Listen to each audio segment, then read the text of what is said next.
Yeah, yeah.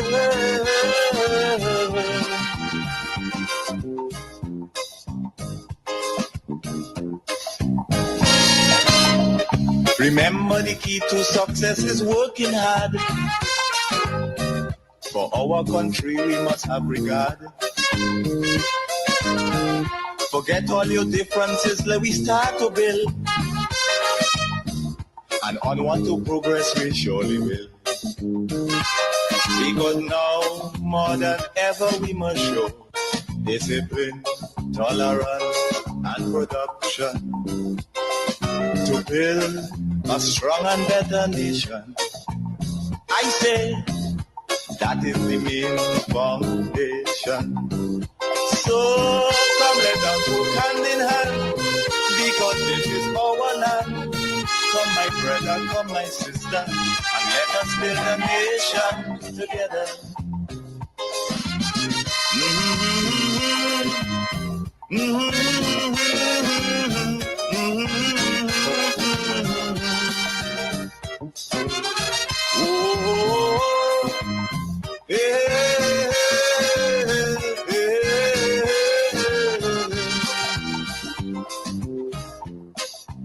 Come, my brother, come, my sister, and let us build Grenada, Carriacou, and Petite Martinique together.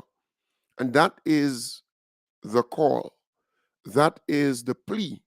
Let us put our differences aside and let us build this place we call home. This is our home.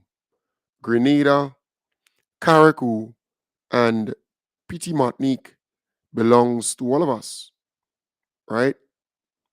And we must work diligently to make it better for our children and children.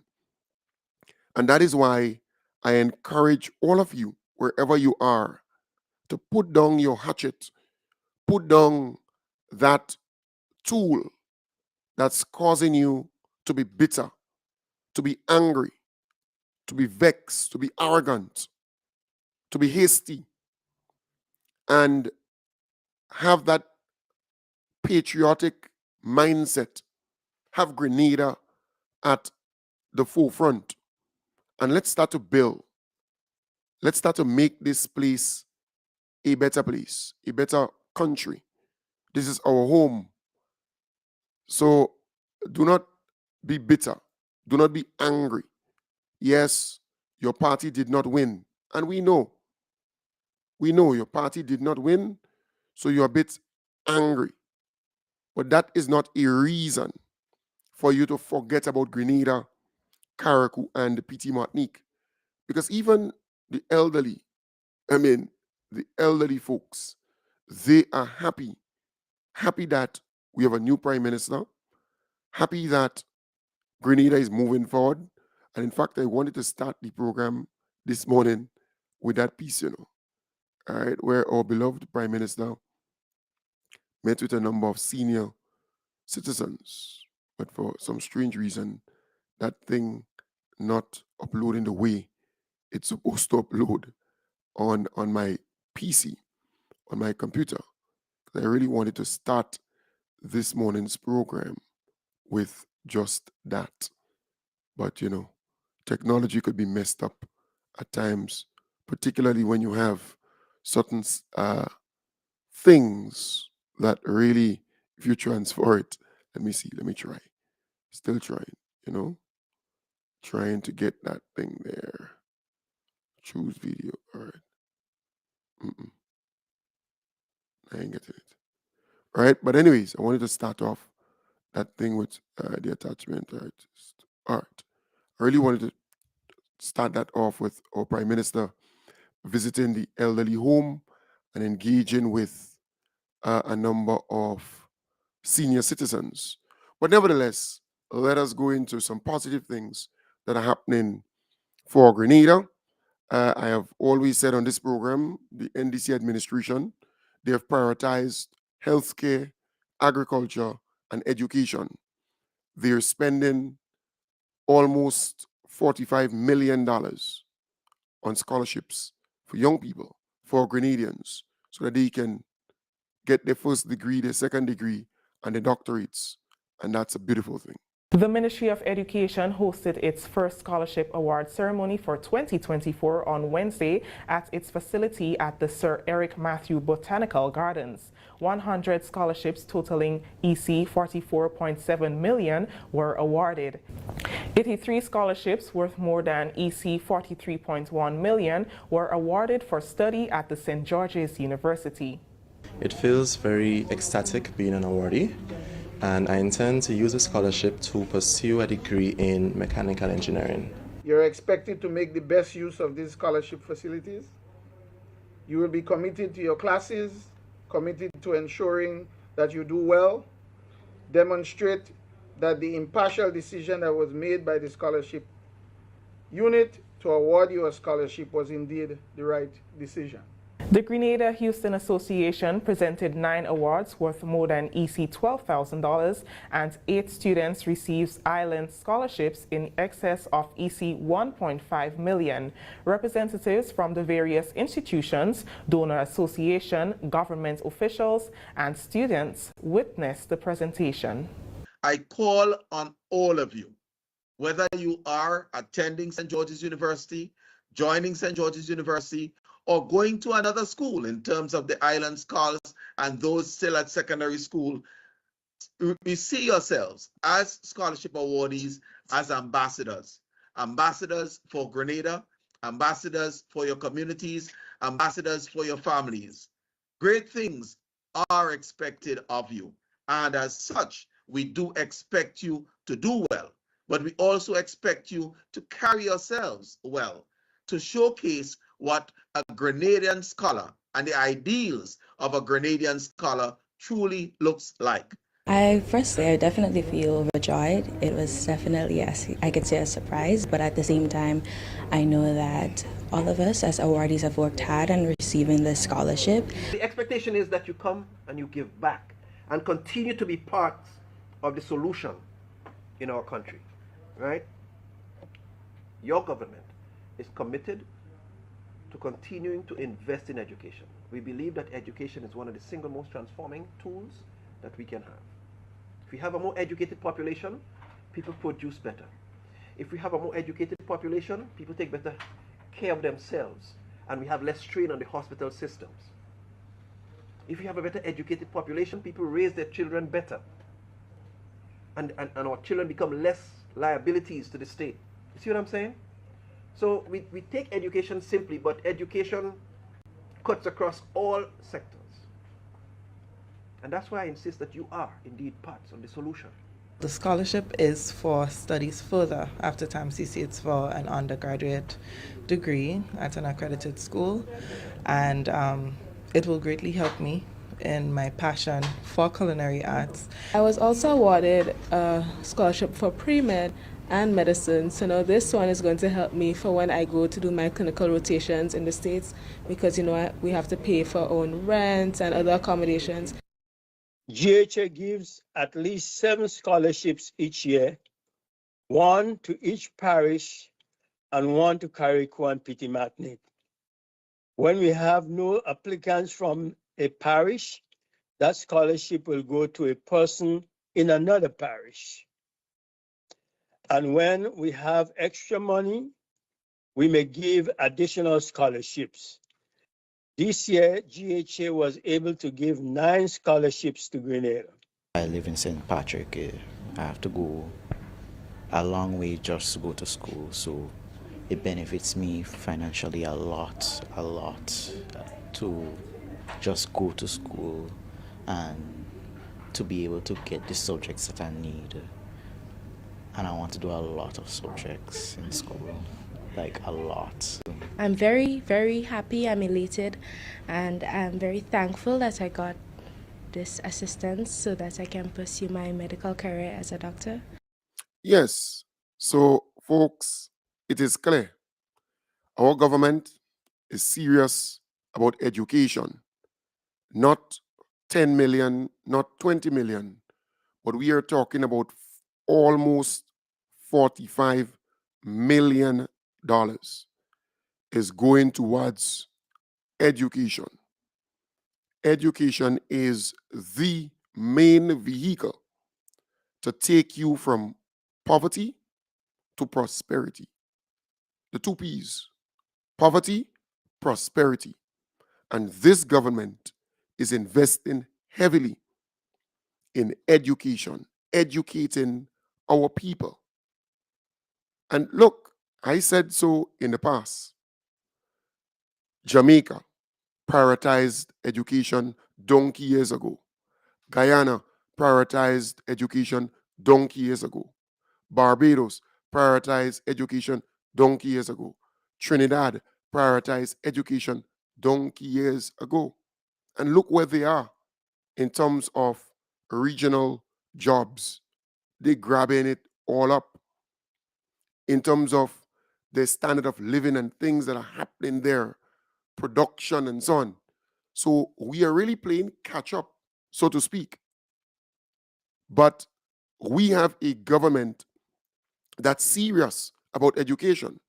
NNP saw education as a joke. They never invested seriously in education. That is why you cannot point to 2 or 3 schools that they actually built. You can't. Just look around.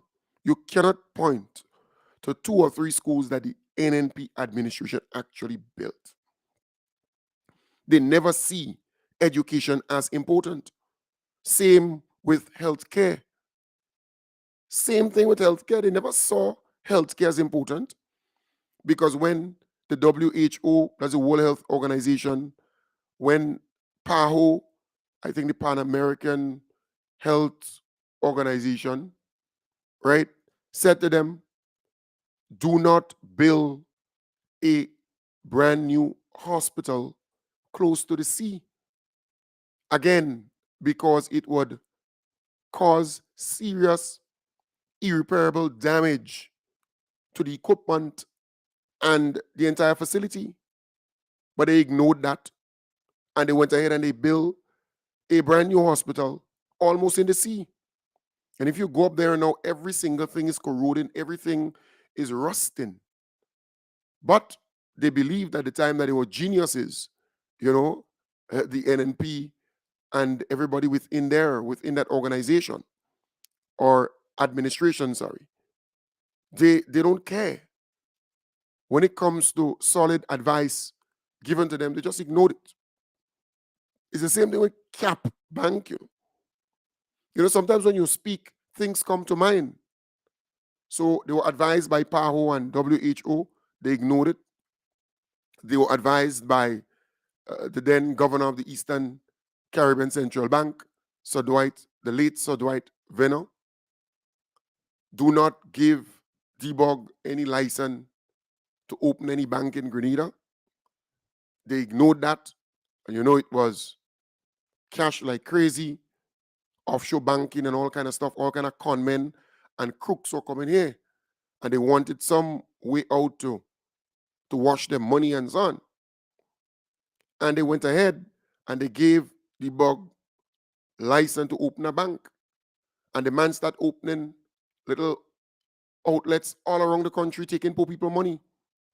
Right? And it was in that bank. Then two problems. If you have to go and clear a check, you have to go to some lawyer office to clear the check. Right? And, the guy was living a big life. What happened eventually? Poor people lost their money. Millions of dollars. And some people don't talk about that. Huh? They don't want to talk about that. But it happened under the NNP administration where a lot of poor people lost their savings, their retirement, their money because of NNP, the NNP administration's hard-headedness. They just ignored solid advice. And a lot of people lost their money under the NNP. And the NNP administration was so bold, so brazen, that they came back in power and they took taxpayers' money after they mess up, after they caused this on poor people. They took taxpayers' money now and paid out people who had $500 and less in that bank, you know. You could imagine that? And there were people who stayed there and said nothing. Nothing. So the people with 600, 1,000, 2,000 and so on, they never got back their money. The NNP administration caused that to happen to poor people and ordinary people in the country because they never took the advice of the Eastern Caribbean Central Bank. And then those within that clan benefited significantly, right? I could call names who really benefited from this bank being set up and a lot of money going in and out of there. Offshore bank was a big thing at the time, offshore banking. So we have a lot of lessons. We had a lot of scams and bubble and mismanagement and misappropriation and all kind of nasty things that happened under the NNP administration. But now they want to come and project that they're clean, boy. They're squeaky clean. They're white as the cloth on the table of Christ, right? Or on that table in the church where bread is where they break bread and distribute wine and so on, or drink wine. But all you need to do is to open it up, and then you would see the filthiness there within that organization, within the NNP administration, and what they did then. They really mess up this country. Huh? A good friend is saying to me, is the sacrament clot. Yes, right. But I'm explaining in a very. I know I'm a Catholic. I know on radio it's different. You have to explain in the simplest manner, simplest way, so people can understand. I know.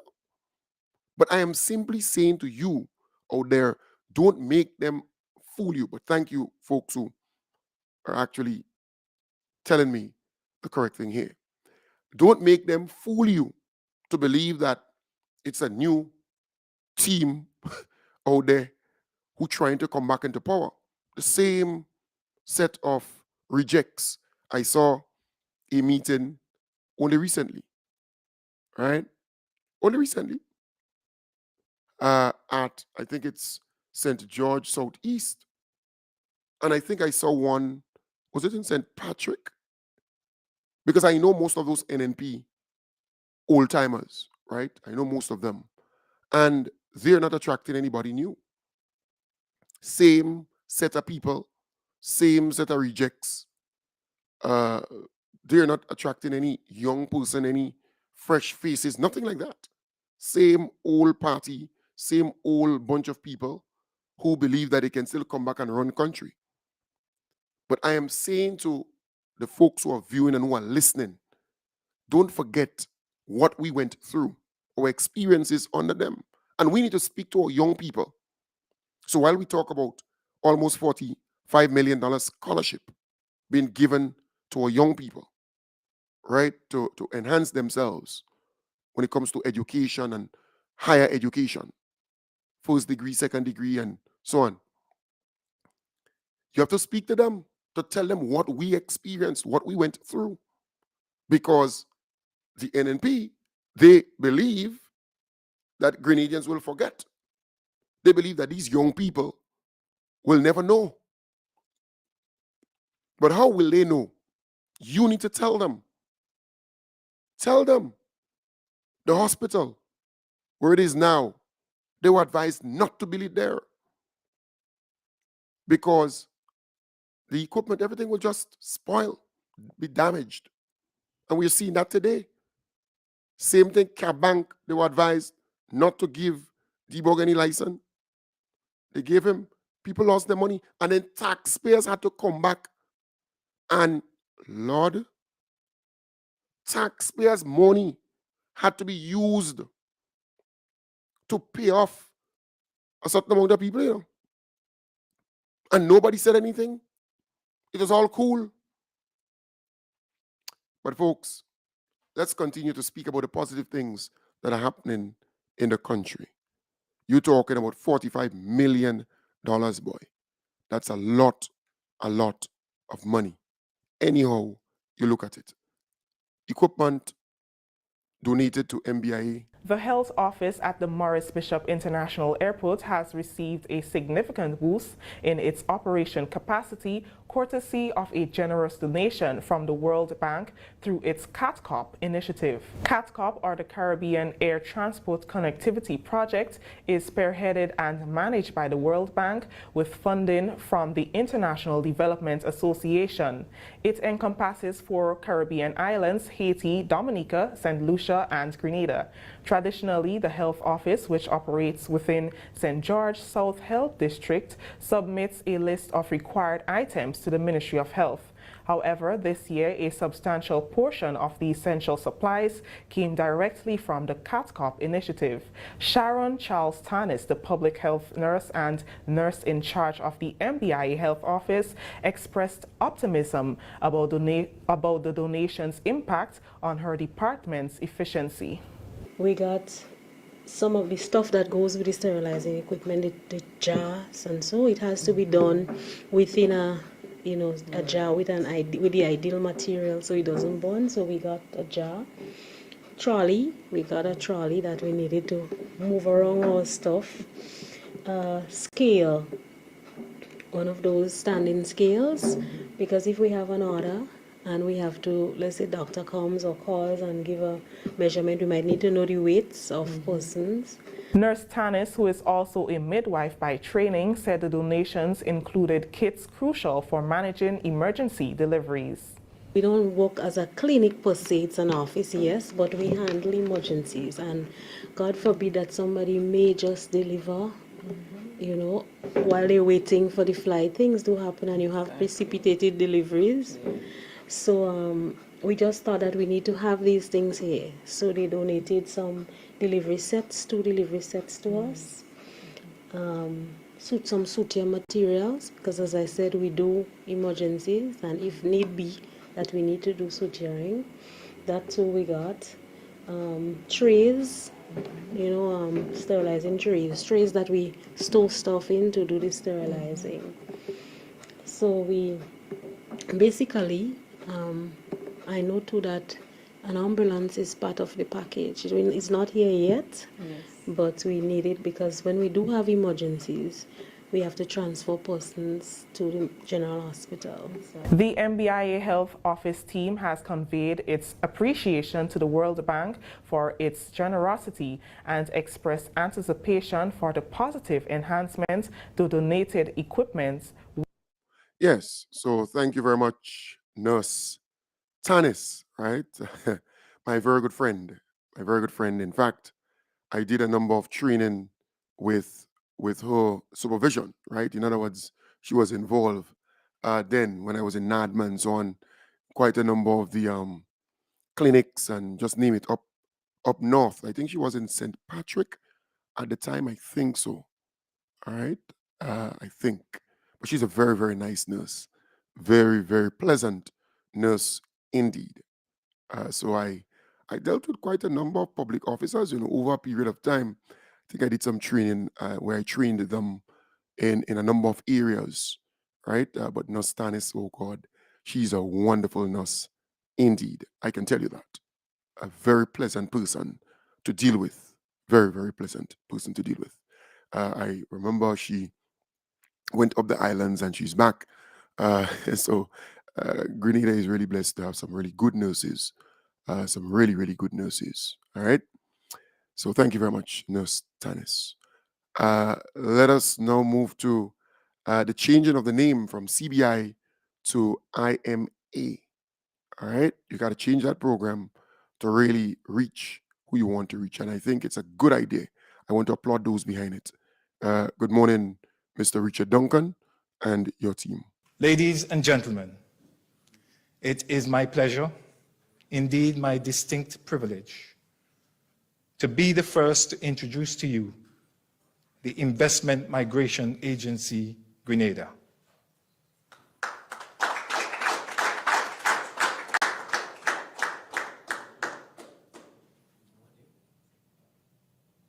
The Citizenship by Investment program will now be referred to as the Investment Migration Agency Grenada following a rebrand launch on Wednesday. The program, which was established in 2014, has significantly contributed to Grenada's economic development, generating $192 million in 2022 and in 2023, $456 million, with a projected revenue generation of $317 million in 2024. The new brand IMA Grenada has a better international appeal and is geared toward increasing marketing and promotional strategies to attract more individuals from the region and globally to make Grenada their home. CEO Thomas Anthony explained the rationale behind the new brand and tagline. It quickly became obvious that we needed a new brand comprising of a brand mark, a logo, and a tagline. As we embarked on the rebranding exercise, it became clear that three overarching elements needed to be achieved. One, the brand must signal and embrace the robust due diligence that the Grenada CBI program is known for. And just as the thumbprint is central to the identity of each individual,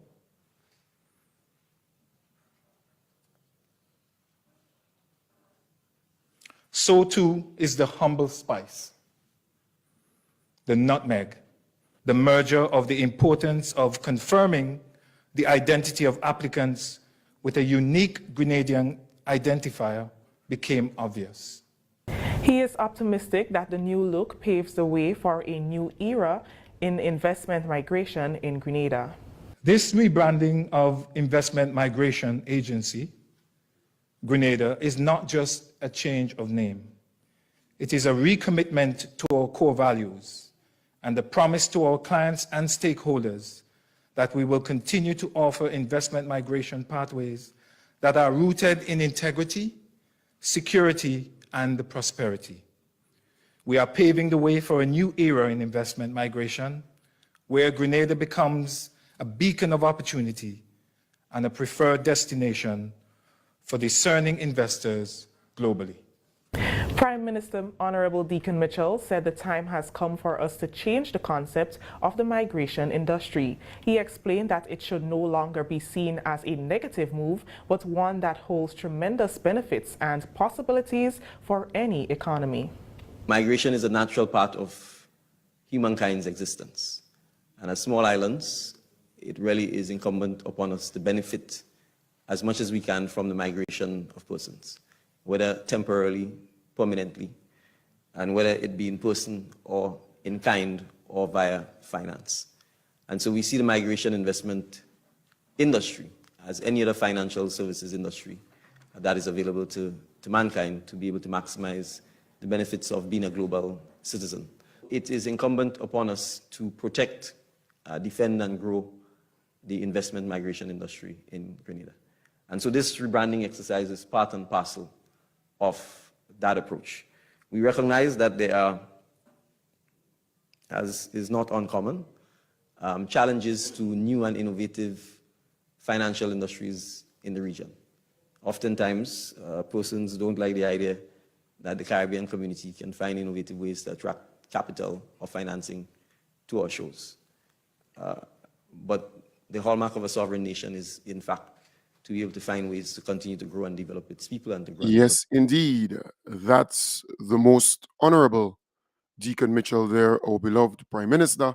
And he continues to find new and innovative ways of generating cash revenue for our country. And I say to people, this particular program pays salaries, fix roads, fix schools, fix clinics, invest in agriculture, invest in so many areas in this country we call home. It's a very important program. And I love the fact that they have rebranded the program and they are pressing forward with it. I love that. Big up all your whole self, boy. That's a good vibes. All right? That's a real good vibes. Yeah, I really wanted to play that piece with our beloved Prime Minister, visiting the elderly home. I think I managed to get it there. Deacon Mitchell. Hey, can I come in? Oh, yes. I want to see if you know. In a society often fragmented by differences in culture, political and religious ideologies, our interactions serve as a powerful reminder that beneath the surface, we are all connected by our common humanity. As we navigate the complexities of the world around us, let us never underestimate the power of a smile, a kind word, and the power of human interaction. Let us strive to cultivate a culture of empathy by engaging with one another and creating a world where hope thrives and the power of human connection reigns supreme.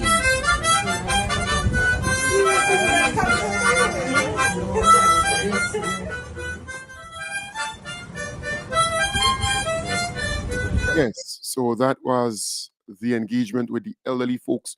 You know, we have a statesman in chief as our prime minister, you know. Some people underestimate this gentleman and his humility, his modesty, his his kind nature.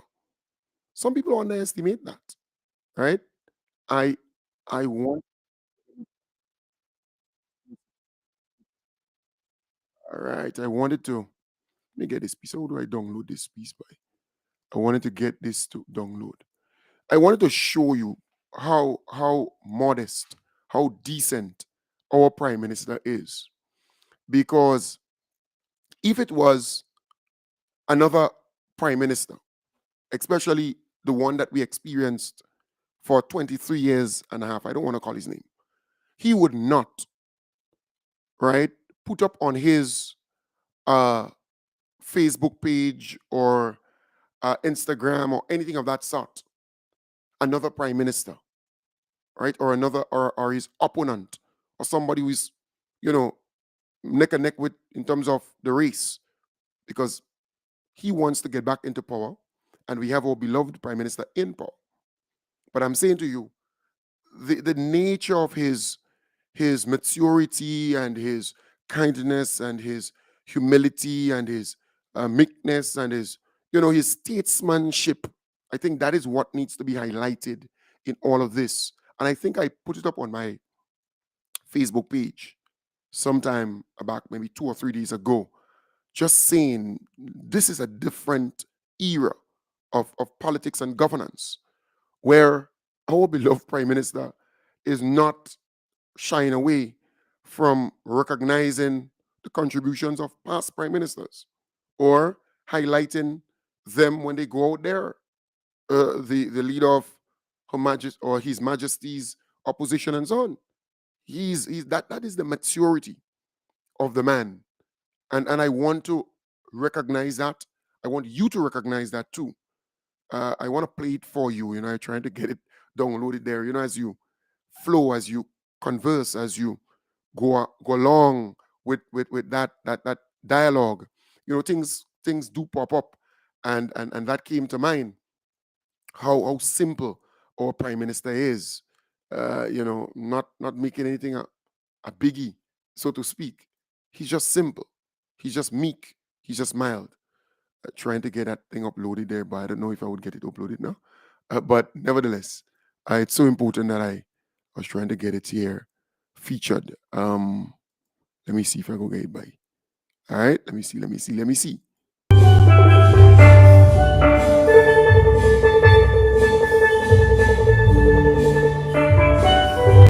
His life with you. Right, no. I'm not getting it. So I will try another method, right? Try another method to get it.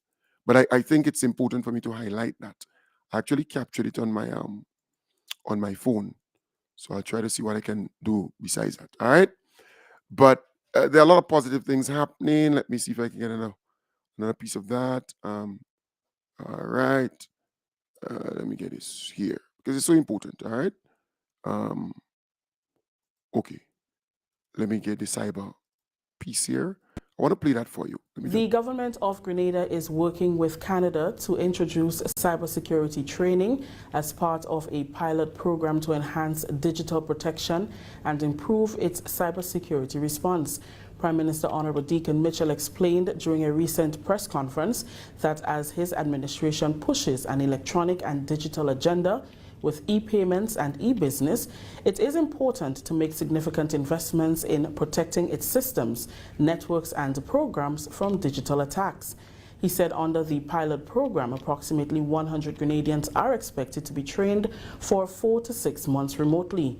Prime Minister Mitchell added that the training and by extension the program will improve existing systems within various departments and organizations. We are not where we need to be. We need a lot more persons with cybersecurity skill set.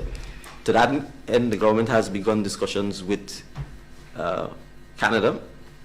I met recently with the Minister for International Development of Canada, who since put me on to some personnel who are in a position to offer training on cybersecurity. We are currently significantly considering running a pilot where we would train 100 Grenadians in cybersecurity. We need to get the funding for it. The cost of the course is around 7,500 Canadian dollars. It's a 4 to 6 month course. The upshot of it is that we are guaranteed job placements for them immediately, and we're told the starting salaries are around the region of 25 to 30,000 US or Canadian. They don't have to leave Grenada. We obviously would need a lot of them to work just to address the cybersecurity challenges in Grenada. But that will be part of a bigger pilot. It's not just cybersecurity, it's full stack developers, engineering, software engineers and all of that that we look into, because we are significantly under-resourced when it comes to finding personnel with the IT and digital skill set to help us with the cybersecurity. The Ministry of ICT, through its Cybersecurity Incidents Response Team, provides around-the-clock computer security response services to citizens. However, there is a lot more to be done. We have an ICT department. It is not where the government has an ICT department. It is not where it needs to be. It has to be significantly ramped up in terms of resources, as well as personnel and the training associated with that. We are, and all of our institutions, from the Water Authority, the Power Authority, garbage collection, the Ministry of Finance, revenue offices, social services, or banking system, more and more of it is going online. And we need to make sure that the protocols and the safety and security measures is put in place.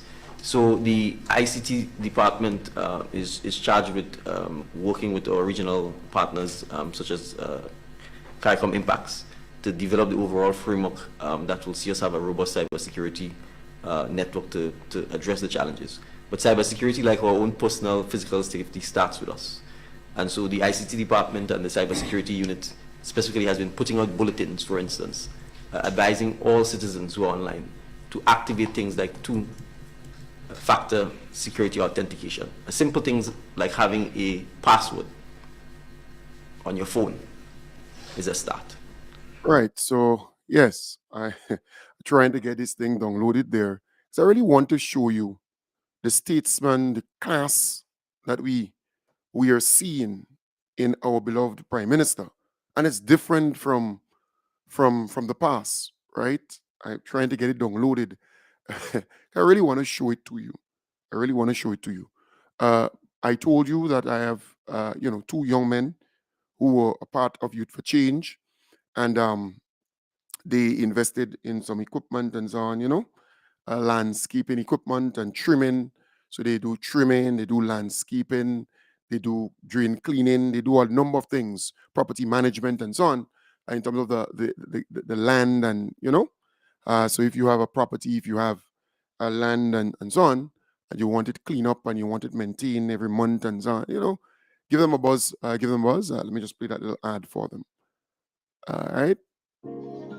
Are you tired of maintaining your lawn? Does your garden need a cleanup? Well, look no further. Lawn Pros have you covered. Call us at Lawn Pros today. We offer lawn and garden maintenance, mowing, trimming, pruning, raking, and weeding. Call us at 473-405-6349 or 419-1638 or email us at tyronjr22@gmail.com. Lawn Pros got you covered.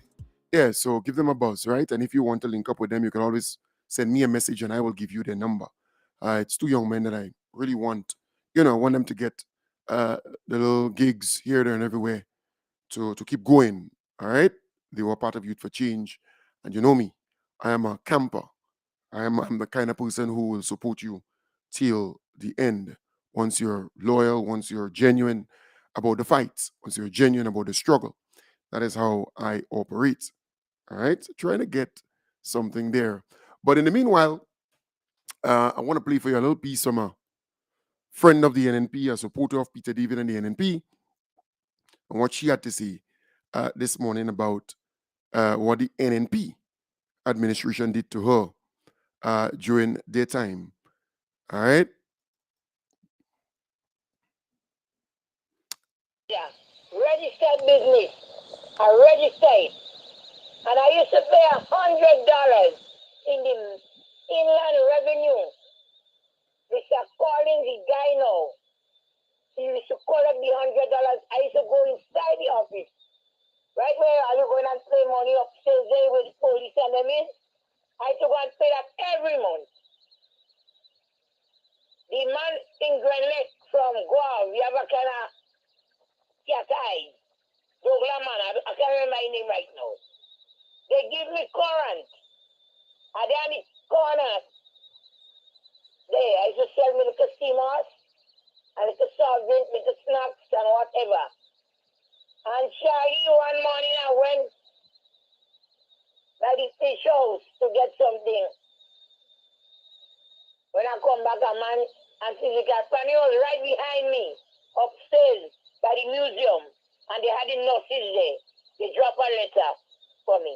And Charlie, 2 days after, they come and they pull out the current and they break my face. I never hear a Grenadian stand up and say, don't do that, lady, that. And I used to supply all the people around there now, Wassan, Ministry of Finance, the Governor General at the time was Mr. Danny Williams. He used to buy, get the Marvy by me early in the morning. Nobody never call and talk about vulnerable and this and that in Grenada. Not a soul. And they take my little shop, we White House, registered, and throw it in perseverance. I don't sorry for nobody. I don't care who call back. I don't care who meet me, say nothing. Not a vendor, not a Grenadian call and say nothing. And I used to do good in the economy. I could have paid for what you know I owe, and I used to help people. Not a Grenadian. You hear me? Peter David came after, and he gave me a place where he had a place on St. John Street. He tell me go and rest me things there. They put all my thing outside. All my thing outside. All them police come. A man by the name of Gomez, who used to come and drink me Simas and drink me Marby and eat me butter bread. They send him to march down my place. I don't say for nobody. They had to move, they had to move. Not a vendor. Not a vendor in Grenada. Stand up and say, oh God, nobody. They're glad they moved me out from this. But God is good, I'm still alive. Have a good day, Grenada. Who want to get vexed? Right. So that was a big time NNP there. And well, she's NNP now. I don't really want to call her name because she's so irrelevant and unimportant. But I play this because it's important. So while you hear people talking about, well, the government this and the government that, you hear a lot of NNP talking about the government this, the government that, right? Hello, under NNP, they actually just the lead up to the World Cup, they remove a lot of people and a lot of these ghetto-like structures or little shops and little things all around the place. Yeah, they demolish it. And you didn't hear anybody cry out. But now the NDC in power and they're enforcing the law, the physical planning department and so on, and people are crying out because they believe there's a different measuring stick for the NDC. But joke they're making. Joke they're making. Right, so I wanted to play this for you, to just show you the classy nature of our beloved Prime Minister and the maturity. He went to the state funeral of Mr. Winston White. Is it state funeral or official funeral? I don't know if it's state or official. And he placed this thing up on his Facebook page and his reel and so on. And I observed it, right? So he had Keith Mitchell while he was speaking and saying what he was saying there on his page. Huh? Another prime minister will not do that. Keith will not do that. But our prime minister is different. For those of you who know Uncle Mary well, if you are his chief, you can't dress nicer than him. We all gathered here this afternoon in a show of support to his family, his friends, and his wider community who are mood of grieving his passing. But we also here, as has been said prior to my arrival and has been said by the leader of His Majesty's opposition, to pay tribute to and to celebrate his life with you. But as the son-in-law Lord said, a lot of times the very jovial comments that he made, you were not meant for polite society or for future issues. Winston White, who was more popularly known as Winston. I went to school.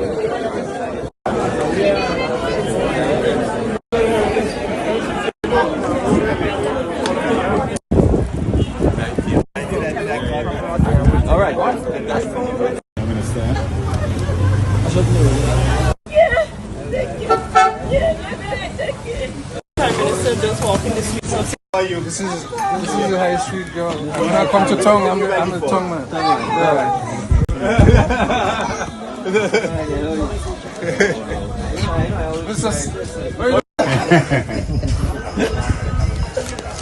Nice. Okay. All right. Yes, stand up by me. You understand? That is good. When I get that picture, it's staying in my post on my bed.